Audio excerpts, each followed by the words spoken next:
Bonsoir les gars, salut tout le monde. Vous avez entendu parler du trading, de la bourse et de la crypto-monnaie. Vous pensez que c'est compliqué? Je vous demande que c'est faux. C'est parti.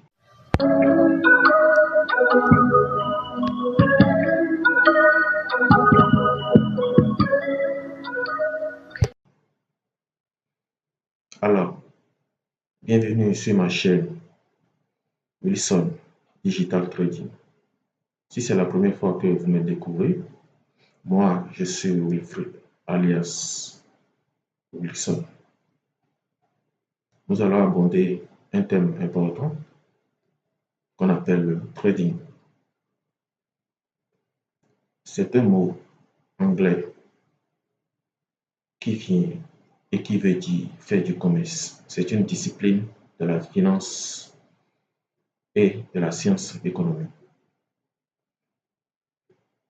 Le trading vient du mot anglais qui veut dire faire du commerce. Vous savez ce que c'est que faire du commerce?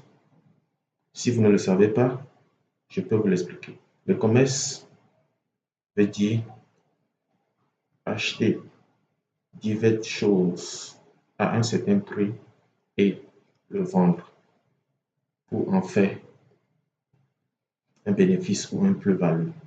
Dans le cadre du trading, le commerce, c'est d'acheter des actifs financiers, à savoir les actions qui constituent une propriété d'une entreprise, des matières premières comme l'or, le pétrole, le diamant, le cuivre, le zinc. Nous avons aussi les obligations qui constituent un type de propriété, de créance envers quelqu'un. Nous avons la bourse qui constitue l'ensemble de la capitalisation des actions des entreprises que détient quelqu'un ou une entreprise à travers ce marché financier. Les marchés financiers sont représentés par l'ensemble de toutes ces graphiques que vous voyez sur le net. Vous vous demandez peut-être si c'est aussi simplifié que cela. Comment on fait du trading?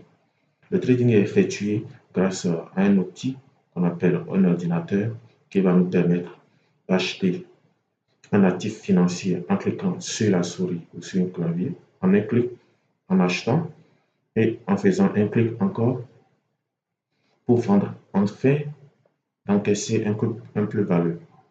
Vous vous demandez ces graphiques qui sont sur le net et qu'on voit comment se fait la représentation. Alors, la représentation d'un graphique ou d'un actif financier sur un graphique nous permet de voir le coût ou la variation de l'actif financier ou de l'actif sur le marché.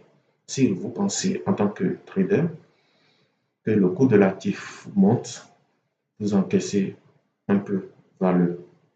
Si vous pensez que le coût d'un actif sur le marché financier où les graphiques sont représentés baisse, alors vous encaissez aussi également un profit. Mais dans le cas contraire, lorsque vous pensez que le cours, la variation du cours d'un actif monte et que le marché financier sur les graphiques baisse, alors vous encaissez des pertes. De même que lorsque vous pensez que le cours de l'actif baisse alors que le marché financier sur les graphiques monte, vous encaissez également des pertes.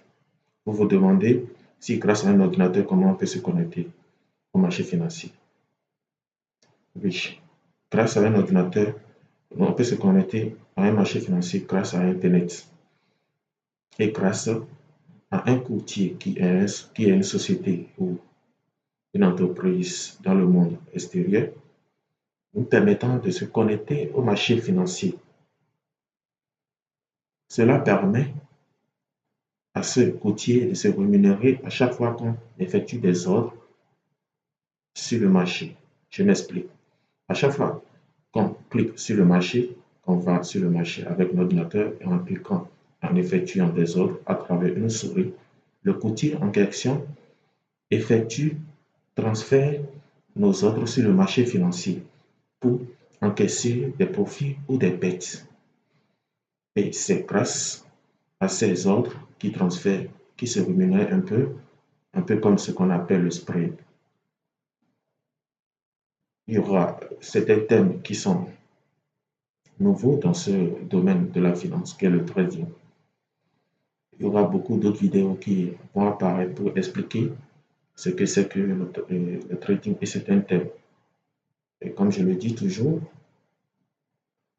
si c'est la première fois que vous me découvrez, veuillez cliquer sur la cloche de notification pour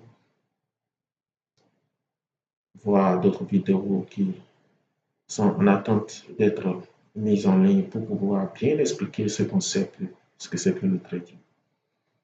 Je vous remercie et portez-vous bien. Merci.